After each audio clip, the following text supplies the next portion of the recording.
හැමදාම උදේට අපි අපේ ඉවතලන කුණු වලින් අපි ගෑස් භාවිතා කරනකොට අපි හැමදාම අපේ ලිප දැල්වනකොට අපි වීඩියෝ එක බලලා කමෙන්ට් කරපු ඒ කියන්නේ විස්තර අහපු ඒක හදාගන්න උනන්දුවෙන් ඉන්න අයව අපිට හැමදාම මතක් වෙනවා. ඉතින් ඒ නිසා අපි ඉක්මනටම පුළුවන් තරම් ඉක්මනටම අපේ තියෙන වැඩ කටයුතුත් එක්ක මේක හදන හැටි පිළිවෙලින් කියලා දෙන්න අපි පටන් ගන්නයි සූදානම් වෙන්නේ. ඒකෙදි ඇත්තටම ඔයාලට පේනවා ඇති මේ ඩයිජෙස්ට් එකේ ගාලා තියෙන කළු පාට. ඇයි අපි මේකේ කළු පාට ගෑවේ? ඒ වගේම අපි අතන වෑල් එකේ පොඩි බෙන්ඩ් එකක් දාලා තියෙන්නේ. මොකද මේ වගේ හැම පොයින්ට් එකක්ම කියන්න බලාපොරොත්තු වෙනවා. මොකද අපි පවුලක් විදිහට මේක පාවිච්චි කරන්න යනකොට මේකෙදි ඇතිවෙච්ච හැම ගැටලුවක්ම විසඳ ගන්න අපිට පුළුවන් වුණා. ඒකට මොන හරි ට්‍රික් එකක් නැත්නම් ඒකට මොන හරි දෙයක් ඇඩැප්ට් කරලා ඒක එකතු කරලා අපිට ඒක සකස් කරගන්න හැකියාව හම්බුණා. මොකද ගොඩක් මේ වගේ බයෝ ඩයිජෙස්ටර්ස් වල තියෙන්නේ ගොඩක් පොඩි ඉන්ටේක් එකක් පොඩි බටයක්. ඒ වගේ එකකින් අපිට දාන්න පුළුවන් ප්‍රමාණය හරිම අඩුයි. ඒ වගේම ලොකු දේවල් දාන්න බෑ. ඒ වගේ නිසා තමයි අපි මේක ටිකක් ලොකු ඉන්ටේක් එකක් හයි කරගත්තේ. ඒ වගේම මේකේ මේ කළු පාට ගාලා තියෙන්නේ වහින දවස් වලට, ඒ වගේම අවුව අඩු දවස් වලට තාපය ග්‍රහණය කරගන්න, තාපය වැඩිපුර ලබා ගන්න පුළුවන් වෙන තමයි ඩයිජෙස්ට් එකට අපි කළු පාට ගාලා තියෙන. ඒ වගේම බට වලට සුදු පාට ගාලා තියෙන ඒවා බට ඩියුරබිලිටි ඒ කාලයේ පැවැත්ම වැඩි වෙන විදිහට ඒවා අවුරශ්මියෙන් බේර ගන්න. ඒ වගේ එක එක ට්‍රික්ස් තියෙනවා. අපි මුල ඉඳලා බලමු කොහොමද ඩයිජෙස්ට් එකේ ඉඳලා ගෑස් කලෙක්ටර් එකටත් ගෑස් කලෙක්ටර් එකේ ඉඳලා කොහොමද ස්ටෝර් එක මේ ලිප පත්තු කර ලිප හදාගන්න ක්‍රමයත්. මොකද ලිප හදාගන්නකොටත් පොඩි විශේෂ දේවල් ටිකක් තියෙනවා අපිට හදාගන්න. සාමාන්‍ය ගෑස් ස්ටෝර් එකක ගන්නවා වගේම මේ ගෑස් එකකින් එක පත්තු කරන්න බෑ. ඒක පොඩ්ඩක් වෙනස් කරන්න ඕනේ. ඒ වගේම ෆිල්ටර් එක ගැන කියන්න ඕනේ. විශේෂයෙන් ෆිල්ටර් එක ගැන ගොඩක් අය අහලක් තිබ්බා. අපි ෆිල්ටර් එක ගැන ඉක්මනින්ම දානවා. මොකද දැනට ගෑස් භාවිතා කරන අයටත් තියෙන ප්‍රශ්නයක් තමයිලු මේ වගේ ගෑස් එකත් එක්ක යාළගේ දුර්ගන්ධයක් එනවා කියන එක. ඒක මගහරවා ගන්න පුළුවන් අපිට අයන් වූල්ස් දාපු ෆිල්ටර් එකක් හදාගත්තොත් ඒකටත් අපි උදව් කරනවා. අද ඉඳලා එහෙනම් අපි පියවරෙන් පියවර මේක හදන හැටි ඔයාලට කියලා දෙන්න සූදානම් වෙනවා. ඉතින් මේ ගොඩක් අය අපෙන් අහලා තිබ්බේ ගෑස් ගෙදර නිෂ්පාදනය කරගන්න යුනිට් එකක් අපිට හදලා යාලට විකුණන්න පුළුවන්ද කියලා. හැබැයි ඇත්තටම අපිට තියෙන වෙලාවත් අනුව සහ අපි ඒකෙන් හම්බ කරන්න යෑමෙන් සමාජයට මං හිතුවා ඇත්තටම අපි හිතුවා අපි එකෙන් හම්බ කරන්න යාමෙන් තවත් පුද්ගලයෙක් හෝ පවුලක් ඒකට යොමු වීමේ වේලාව වේගය අඩු වෙන නිසා අපි හිතුවා පුළුවන් තරම් ඉක්මනට මේක හදාගන්න ක්‍රමය ඔයාලටම කියලා දෙන්න. මොකද ඒකෙදි ඔයාලට මට මහන්සියක් ගෙවන්න නැහැ. බඩුවලට යන වියදම විතරයි. ඒකෙදි ඔයාලටම ගෙදරදීම ගෑස් චේම්බර් එකක් හදාගැනීමේ හැකියාව තියෙනවා. එහෙමත් මම වරුණොත් අපිට තවත් උදව් කරන්න හැකියාව තියෙනවා. අපි ඉදිරියේදී ගැන බලමු. නමුත් දැන් මේ ගෑස් චේම්බර් එක එහෙම නැත්නම් මේ බයෝ ඩයිජෙස්ට් එක අපි හදන්න කලින් අපි දැනගත යුතු මූලික කරුණු ටිකක් තියෙනවා. ඒ තමයි අපි මේ බයෝ ගෑස් ඩයිජෙස්ටර් එකේ ඇත්තටම අපි මේ වැඩේ කරන අපිට බයෝ ගෑස් ලබා ගන්න උදව් කරන මේ බැක්ටීරියාවන්ගේ හැසිරීම පිළිබඳ එහෙම නැත්නම් යාලා ක්‍රියා කරන විදිය ගැන චුට්ටක් අපි දැනගත්තොත් ඉදිරියේදී අපිට මේක නිර්මාණය කර ගැනීමට වගේම ඔයාලට හරියන ආකාරයේ ගෑස් නිෂ්පාදනය කරන බයෝ ඩයිජෙස්ට් එකක් හදාගන්න හැකියාව තිබෙනවා. ඉතින් අපි ගත්තොත් එහෙම යම් බහාලුමක භාජනයක එහෙම නැත්නම් වලක හෝ මේ ආහාර ජීර්ණය කරන බැක්ටීරියා වැඩ කරන්නේ මෙන්න මේ විදිහට තමයි. එයාලා ගොඩක් වෙලාවට ඕනම භාජනයක ඕනම තැනක බැක්ටීරියාව රැඳී සිටින්නේ එහි අඩියම කොටසේ. මෙන්න මේ හරිය තමයි බැක්ටීරියාව ගොඩක් ක්‍රියාත්මක ඇක්ටිව් ඉන්නේ. එතකොට දැන් අපි යම් ආහාරයක් මෙයාලට යොමු කරොත් එහෙම එයාලට යොමු කරන්න ඕනේ මේ එයාලා අඩියම ඉන්න නිසා මේ අඩියම තැනට අපි මොනවා හරි බත් හරි අපි ඉවතලන මොනවා හරි පළතුරු පොතු හරි මොනවා හරි දාපුවාම මේවා අපි යොමු කරන්න ඕනේ මේ යටම තියෙන කොටසට. මොකද එයාලා වැඩි හරියක් රැඳී සිටින්නේ මේ හරිය නිසා. එතකොට මේ අපි යොමු කරන කෑම හරි මොන හරි දේවල් එයාලා කාලේ ඉවරුනහම එයාලගේ ජීර්ණය කරලා ඉවරුනාට පස්සේ එයාලගේ බහිස්ත්‍රාවීම් පිට වෙන එහෙම නැත්නම් රොඩු කියන්න පුළුවන් එයාලා භාවිතා කරාට පස්සේ එළියට එන ඒ ආහාර ද්‍රව්‍ය ඒවා බරින් අඩු වෙන නිසා ඉහළට ගමන් කරනවා. ඒත් එක්කම ඒ අපි අපේ අවශ්‍යතාවය වෙන ජීව වායුවත් මේ එයාලගේ බහිස්ත්‍රාවයත් සමග පිටත් වෙනවා. එතකොට ඒ දේවල් උඩට මෙහෙම එකතු වෙනවා. අපි මේ එකතු වෙන ගෑස් එක තමයි ලබාගන්නේ ආහාර පිසීම සඳහා. ඒ වගේම දැන් එතකොට ඔබ දෙයක් දැනගත්තා. අපි බැක්ටීරියාව ගොඩක් රැඳී සිටින ස්ථානය කොහෙද කියලාත් අපි දන්නවා. ඒ වගේම එයාලා ආහාර ජීර්ණය කරාට පස්සේ ඒ අපි යොදපු ආහාර කොටස් එකතු වෙන්නේ උඩ දිශාවට. එතකොට මේ බැක්ටීරියා වැඩිපුර මේ හරියේ ඉන්නවා. එයාලා කාලය ඉවර වුණාට පස්සේ ඒ අපි දාපු කෑම ಜಾති ඔක්කොම ටික මේ උඩට ඇවිල්ලා එකතු වෙනවා. එතකොට මේ හරිය තියෙන දේවල් වතුරත් එක්ක තියෙන දේවල් ඔක්කොම ජීර්ණය කරපු කොටස් ඇත්තටම. එතකොට අපි දාන ආහාර බොහෝ වෙලාවට පාවෙන්නේ නැති දේවල් ඔක්කොම මේ හරිය තමයි තියෙන්නේ. මේ හරියදී යාල ඒවා ටික ජීර්ණය කරලා ඒවා යාලගේ බහිස්ත්‍රාවයෙන් පිට වුණාම ඒවා උඩට එනවා.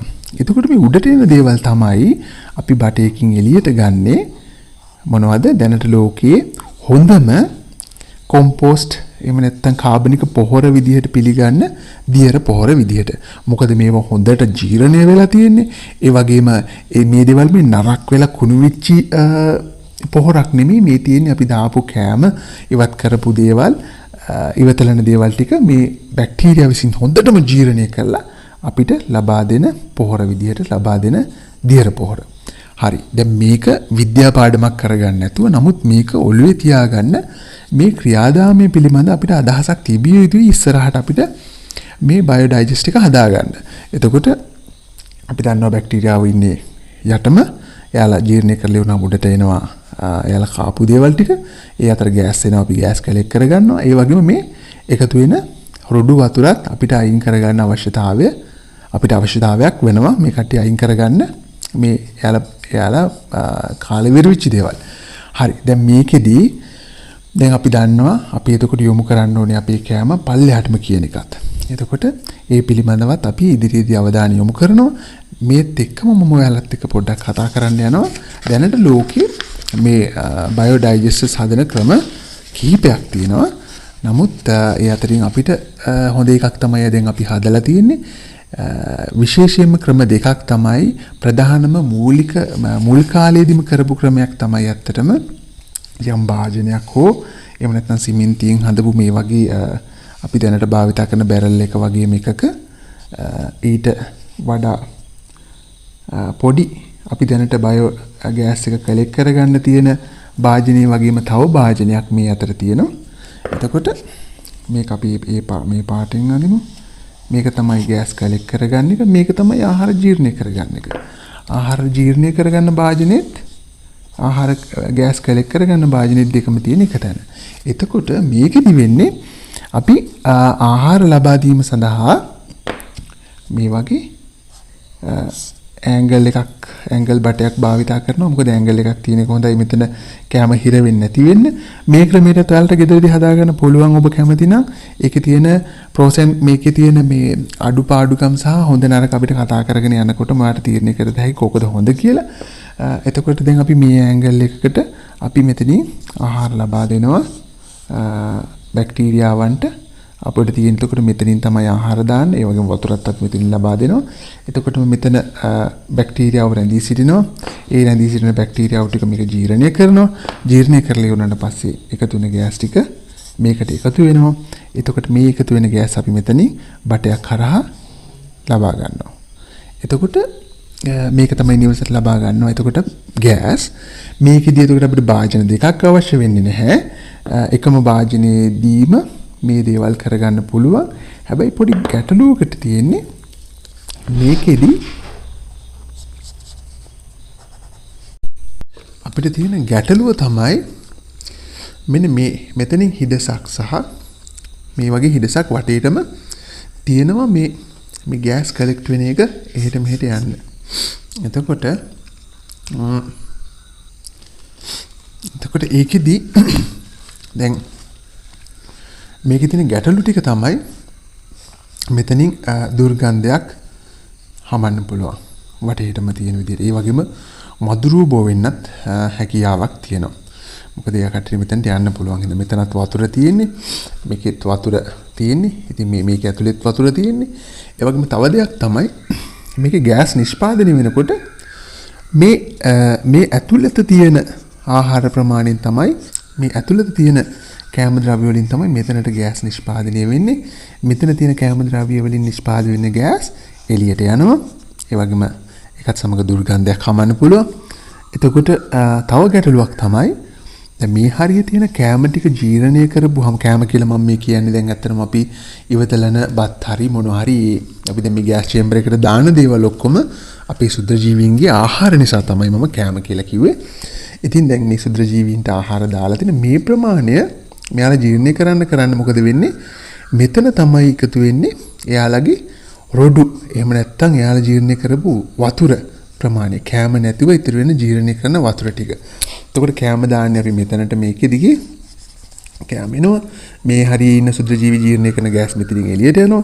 මේක ටිකත් එළියට යනවා. මේක ජීර්ණය කරන්නේ මේ හරිය ජීර්ණය කරන ඒවා ටික ඔක්කොම මේකේ මේ පිරවිලා මේ ගෑස් කලෙක්ට් වෙන එක එන්න උඩට එනවා. මෙහෙම උඩට ආපුවාම මෙන්න මේ හරියට වෙනකන් ආපුවාම තමයි මේකෙදි ඉතුරු වෙච්ච රොඩු වතුර ටික මේ පැත්තට එකතු වෙන්නේ. මොකද මේ වගේ එකකදී අපි එකතු වෙන රොඩු වතුර ලබා ගන්න අපි දාන අවුට් එක ඒක නැත්තම් මේ දියර පොර ලබා ගන්න දාන්නේ මේ හරියෙන් තමයි අපිට බටයක් දාන්න තියෙන්නේ. දාපුවාම මේකෙදි ගොඩක් වෙලාවට මේ රොඩු එහෙම නැත්තම් හොඳම කොම්පෝස්ට් එක ගොඩක් ගන්න හැකියාව හම්බෙන්නේ නැහැ. හැබැයි ඒ වගේම තව ගැටලුවක් තමයි එතකොට මේ හරිය තියෙන ජීර්ණය කරපු වතුර වැඩිවීමත් එක්ක අපිට ගෑස් කලෙක්ට් වෙන ප්‍රමාණය එන්න අඩු වෙනවා. මේකේ තියෙන දුර්වලතාවය තමයි ඒක. ඒ වගේම මේකේ තියෙන වාසිය තමයි අපිට මේක එක භාජනයක් තුල නිර්මාණය කර ගැනීමේදී පොඩි ඉඩක් තුල ගෑස් නිර්මාණය කර ගැනීමේ හැකියාව තිබෙනවා. නමුත් අර ප්‍රශ්නේ තමයි අපිට තියෙන එකක් දුර්ගන්ධය සහ මදුරුවන් බෝ වෙන එක. දැන් එතකොට ඔබ කියන්න පුළුවන් අපි හදන මගේ යටයුමේ ගෑස් කලෙක්ටර් එකේ තියෙන මේ ආකාර දෙයක් කියලා. ඔව් ඒකෙදි අපි ඒකට වෙනම උපක්‍රමයක් යොදා ගන්නවා අපි මදුරුව බොන වෙන විදිහට. ඒ උපක්‍රමය මේ ඩයිජෙස්ට් මේ ක්‍රමයේදී අපිට යොදා ගන්න බෑ. මොකද අපිට සුද්ධජීවී කියන ඒ සතුන්ව මරන්න නැතුව එයාලා මැරෙන්නේ නැතුව පරිස්සම් කරගන්න ඕනේ. එයාලා වර්ධනය වෙන තරමට තමයි අපිට ගෑස් ඉක්මනින් නිෂ්පාදනය කරගැනීමේ හැකියාව වෙන්නේ. ඒ වගේම දියර පොහොර ඉක්මනට නිෂ්පාදනය කරගැනීමේ හැකියාව වෙන්නේ. ඒ නිසා මම මේ ක්‍රමය දැනට මම ඔයාලට කරන්න කියන්නේ නැහැ. මේක නෙමෙයි මම කරපු ක්‍රමය. මේ වගේ ක්‍රමයකුත් තියෙනවා කියලා මට ඔයාලට කියන්න ඕනේ. අපි ගෙදර හදපු ගෑස් ඩයිජෙස්ට් එකේ අපි හැත්තරම යොදාගත්තේ 1700 1500 අතර වෙනවා. මේ වගේ බැරල් තියෙන ඔයාලට ගන්න. මම ගත්තේ ඇත්තටම කොළඹ ෆෝර්ට් මේ කොළඹ කොටුවේ තියෙන තැනත් මට ඩිස්ක්‍රිප්ෂන් එකේ දාලා තියන්න පුළුවන්. ෆෝන් නම්බර්ස්ුත් මං ගාව තියෙනවා. එයාලා ගාව මේ වගේ බැරල් එකක් මේ ආකාර බැරල් එකක් ඇත්තටම රුපියල් 1700 1500 අතර මිලදී ගැනීමේ හැකියාවක් තියෙනවා. මේ ඩයිජෙස්ට් එකේ ගොඩක් වෙලාවට එන්නේ ඇත්තටම සතෙකුගේ බඩෙන් එහෙම නැත්නම් සත්වයෙකුගේ ආහාර ජීර්ණ පද්ධතිය වෙනවා හා සමානම ක්‍රියාවක් තමයි මේ ඩයිජෙස්ට් එකේදී වෙන්නේ. ගෙදර හදලා තියෙන ගෑස් ඩයිජෙස්ට් එක ඇත්තටම සත්වයෙකුගේ බඩක් ආකාරයට තමයි වැඩ කරන්නේ. ඒකෙදි සත්තුන්ගේ බඩේ වගේම ආහාර දාන ස්ථානයක් තියෙනවා. ඒ ස්ථානයෙන් අපි ආහාර ලබා දෙනවා. ඊට පස්සේ ආහාර ජීර්ණය කරන තැනක් තියෙනවා. ඒ වගේම ආහාර ජීර්ණය කරලා ඉවරනට පස්සේ පිට වෙන තැනක් තියෙනවා. එතකොට ඔබ ඇහුවොත් එහෙම අපි දාන ආහාරවල ශක්තිය මොකක්ද කියලා ඒ ශක්තිය අපි ගෑස් විදිහට එළියට ගන්නවා. හරි. දැන් මේ ක්‍රමයේදී අපිට සරල ක්‍රම ටිකක් එහෙම නැත්නම් අපි විද්‍යාත්මකව ඒ කියන්නේ අපි සරල විද්‍යාව අපි ගෙදරදී දන්න විද්‍යාවවල් යොදාගෙන අපිට මේක හදා ගන්න පුළුවන්. දැන් අපි ආහාර මෙතනින් දාන්න සූදානම් වෙනකොට අපිට ටිකක් ලොකු සයිස් එකක් අපිට දා ගන්න පුළුවන්. ලොකු බටයක් පොඩි බටයක් උනත් දාන්න පුළුවන්. ඒකෙදි දැන් අපි මෙතනින් කෙලින්ම බටයක් දානකොට අපි දන්නවා දැන් සුද්ධ ජීවීන් වැඩි හරියක් ඉන්නේ කොහෙද? මේ ගෑස් චේම්බර් එකේ යට. මම මේව හදාගැනීමේ ක්‍රම ටික කියලා දුන්නට පස්සේ ඇත්තටම මම බලාපොරොත්තු වෙනවා මේ සුදුරු ජීවීන් හදාගන්න ක්‍රමය කියලා දෙන එක හරිම ලේසි. මේ ලොකු රොකට් සයන්ස් මේකේ නැහැ. හැබැයි දැනට අපි මේ යන පිළිවෙලට යමු. එතකොට ඔයාලට ලේසියෙන්ම දැනගන්න පුළුවන්. ඒත් එක්කම subscribe කරලා තියාගන්න. මම ඉදිරියේදී දාන හැම වීඩියෝ එකක්ම ඔබට notification එක එන විදිහට bell icon එකත් ඔබලා තියන්න. හරි. එතකොට දැන් අපි දන්නවා සුදුරු ජීවීන් ඉන්නේ මෙතන පල්ලෙහාම කියලා. එතකොට මේ පල්ලෙහාම ඉන්න සුදුරු ජීවීන්ට අපි යොදන ආහාර ලබා දීම සඳහා අපි මොකද කරන්නේ? මේ බැරල් එකේ අපි මේ මිලදී ගන්න බැරල් එක ඇත්තටම සීල් ටයිප් බැරල් එකක්. ඒකේ උඩ තියෙන සිදුරු මේ ආකාරයට මේකේ උඩ බැලුවොත් අපි ගන්නකොට මෙහෙම ලොකු සිදුරක් තියෙනවා. ඒ වගේම තව පොඩි සිදුරක් තියෙනවා. මේකෙන් තමයි අතරම යාලා ඔයිල් වර්ග එහෙම ගේන බැරල් වල තෙල් ගන්නෙ. ඒක ඉතින් අපි මේක ලොකුවට කපාගෙන මෙන්න මේ ආහාර ඉන්ටේක් එකට යොදාගත්තා. ඊට පස්සේ මේ පොඩි එක ඒ පොඩි මොඩිය තියබ තැනින් කපාගෙන ගෑස් ලබා ගන්න අවුට් එකක් දාගත්තා. හරි. එතකොට අපි ලබා දෙන ආහාර මෙයාලගේ ජීර්ණය කරන ප්‍රධානම තැනට ලබා දීමට අපි මේක දිග බටයක් ආකාරයෙන් මේ බටේ දිගටම පල්ලෙහාටම යොදා ගන්නවා. මේ විදිහට යොදා ගන්නකොට මෙතන අපි පොඩි එක දෙයක් කරන්න ඕනේ. අපේ ආහාර එහෙම නැත්නම් අපි ඉඳුල් අපි ඉවදලන ද්‍රව්‍ය මෙතන හිර නොවන විදිහට අපි ඒක මේ ආකාරයට මේ බටේ කෙරවල මෙන්න මේ ආකාරයට අපි අඟල් 5ක් විතර උඩට හිටින විදිහට පොඩි ආනත හැඩයකට කපා ගන්නවා. එතකොට මෙතන තමයි බිමටම හේතු වෙලා තියෙන්නේ. අපි එතකොට ලබා දෙන ආහාර මෙතනින් ඇවිල්ලා මෙහෙම එළියට යනවා. අපි උඩින් ඉඳලා මෙහෙම දාන ආහාර මෙතනින් ආපුවාම ඊට පස්සේ මේ ආකාරයට මේක සුදුරු ජීවීන්ට එකතු වෙන විදිහට ලේසියෙන් ඔවුන්ගේ ඉන්න ප්‍රදේශයට මෙහෙම ආහාර යොමු වෙනවා. එතකොට මේ ආහාර ආවට පස්සේ මේකේ දිරවීම සිදු වෙනවා. අපි ආහාරත් එක්ක නිතරම දාන ප්‍රමාණය වගේම එකට එකක් වතුර ලබා දෙනවා. ඒතර වතුර ලබා දීම නිසා මේ ආහාර මෙහෙම ෆ්ලෝට් වෙලා තියෙනවා. මේ පා වෙලා තියෙනවා. එතකොට මේක නිපදෙන ගෑස් එක මෙහෙම එකතු වෙන ගෑස් එක මේ හරියේ එකතු වෙනවා. එතකොට මේ එකතු වෙන ගෑස් එක අපි මේ බටේ දිගේ අපේ පරිභෝජනය සඳහා ලබා ගන්නවා. එතකොට බැලුවොත් දැන් අපි දැන් මෙතනට කරාමයක් දාලා තියෙනවා. මොකද මේ කරාමය අරපුවාම අපිට මේ සුදුරු ජීවි ජීර්ණය කරගත්ත එයාලා කාලෙ වෙච්ච දේවල් ටික අපිට මෙතනින් ගන්න පුළුවන්. හැබැයි මෙතනත් අපි පොඩි ට්‍රික් එකක් දා ගන්නවා. මොකක්ද? දැන් අපිට ගෑස් පාවිච්චි කරන ගමම පොහොර ලබා ගැනීමටත් අවශ්‍ය වුණොත් එහෙම අපේ ගෑස් නිරපරාදි මෙතනින් එළියට යන නිසා අපි මෙතනින් පොඩි එයා ටයිට් වෙන්න මේ පැත්තෙනුත් බටයක් එල්බෝ එකක් කරහා බටේ පල්ලෙහාට දා ගන්නවා. එතකොට ඇත්තටම මේ සුදුරු ජීවීන් විසින් ජීර්ණය කරපු ද්‍රාවණය උඩ පාවෙනකොට මේක මෙතනට මේ තියෙන සිස්ටම් එක නිසා මේකේ මෙතනට පිරෙන වතුර මෙතනට වෙනකන් විතරක් තමයි අයින් වෙන්නේ. ඒතකොට මේ ටික අයින් වෙලා අපිට මෙතනට හම්බ වෙනවා. හැබැයි මෙතනින් එහාට යන්නේ නැති නිසා අපිට ගෑස් මේක ඇතුලේ ඉතුරු වෙනවා. මෙතන ගෑස් හැමතිස්සෙම ඉතුරු වෙනවා. එතකොට අපි මෙතනින් කැම දාපු හැමතිස්සෙකම මෙතනින් ඇරලා වැඩි වතුර ටික ගන්නවා. ගත්තාම අපිට හරියටම මෙතනින් නතර වුණාම අපිට ගෑස් පිරෙන ප්‍රමාණයක් වැඩි වෙනවා. ඇත්තටම අපි බැරල් එකක 3න් 1